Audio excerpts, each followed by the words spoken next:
ये अपन स्वच्छ जयनगर, सुंदर जयनगर, चमकैत जयनगर, गमकैत जयनगर। हाँ, ई सब जे दृश्य देख रहल छियै अशोक बाजार सब्जी मार्केट या जिला परिषद बाजार के कहि सकै छी। एहिठाम देखियौ चारू तरफ जे ई सुंदर सुंदर पानि लागि रहल अइ, जाहिमे जाय आबऽ के कतौ रास्ता नहीं है। ओना कहबै तऽ वर्षा भऽ रहल अइ लगातार, तऽ खेतो पथार में जहाँ तहाँ पानि, लेकिन खेत पथार में एतेक स्वच्छ पानि थोड़े मिलत।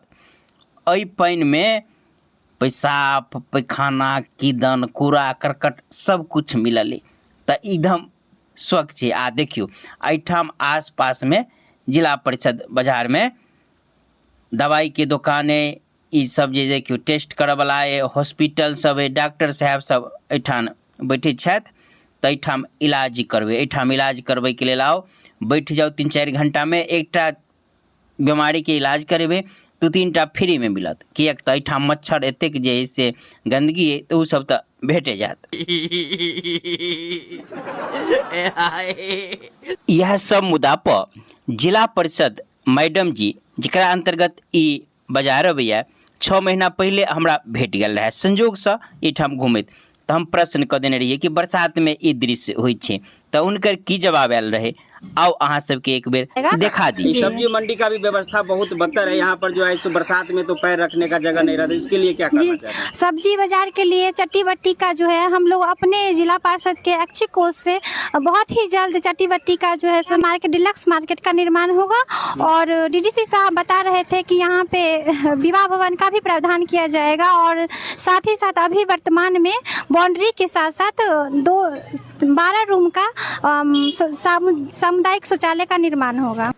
हाँ, तो सुनलिए मैडम जी कहलखिन जे 12 रूम के शौचालय बनते, तैमे पेशाबो करे वाला तो 1-2 बनबे करते, जिसमें फ्री में लोग पेशाब करे। अखन वर्तमान में एकोटा एतेक बड़का बाजार में फ्री में पेशाब करे वाला नहीं, तो लोग सब करिए कि नल्ला में जहाँ तहाँ जतऽ मनी तते पेशाब करे, वह सब पानि एहि समय मिश्र भऽ कऽ चारू तरफ फैलल, बुझ लियो कतेक स्वच्छ छै।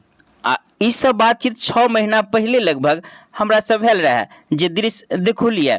आब कहबै मैडम जी एतेक दिन में की केलकै, ओना इहो प्रश्न केने रही कि आगा बरसात आवे वाला है, तऽ कहलक बरसात से पहले भऽ जेतै, लेकिन फुर्सत नहीं भेलै। की करबै, मैडमो जी के अगाड़ी जे है से इलेक्शन है, आ जहाँ तहाँ जाकर देखे छी सोशल मीडिया पर फोटो, श्राद्ध में बियाह में जहाँ तहाँ जाकर फोटोए खिंचाबऽ से फुर्सत नहीं, तऽ ई सब काम दिसन के ध्यान दो।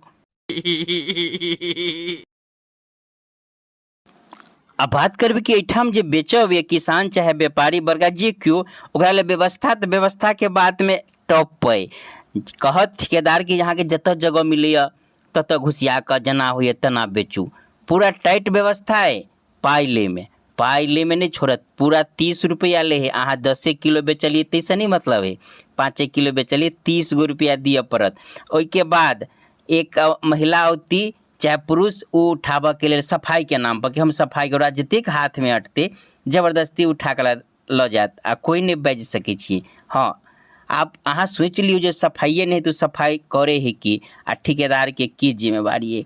हाँ, एहि प्रकार से ही जयनगर अशोक बाजार के ई व्यवस्था अपने सबके देखौली। हमरा आशे ने पूरा विश्वास है कि ई सब व्यवस्था देख कऽ अपने सबके मन प्रसन्न आ प्रफुल्लित भऽ गेल हैत।